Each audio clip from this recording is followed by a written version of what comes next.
এই যে ১০০ টাকা, এই ১০০ টাকা ইনকাম করতে যে আমার কতটা সময় লেগেছে সেটা আমি আমার ছেলেকে বোঝাইতে পারবো না।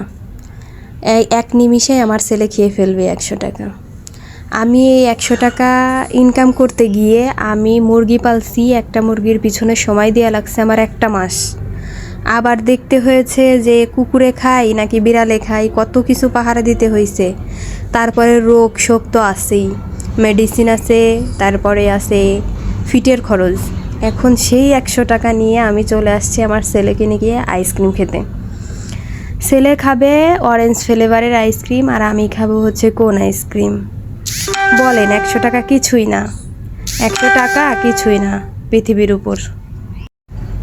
৩টা আইসক্রিম কিনে নিয়ে চলে যাচ্ছি বাসায়, যেহেতু আমরা ফ্যামিলিতে ৩ জন লোক।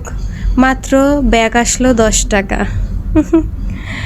একটা মুরগির পিছনে আমার খাওয়াই টাওয়াই তারপরে ওষুধপাতি খরচ দিয়ে আমার খরচ হয়ে গেছে প্রায় ৫০-৬০ টাকা মতো খরচ হয়ে গেছে, আর ৪০ টাকা মতো লাভ থাকে এক একটাই। সেই ১০০ টাকা আমার ছেলেই খেয়ে ফেললো।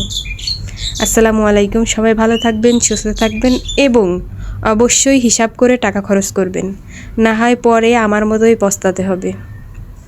আমার হিসাব করে খরচ করি না, অবশ্যই হিসাব করে খরচ করবেন।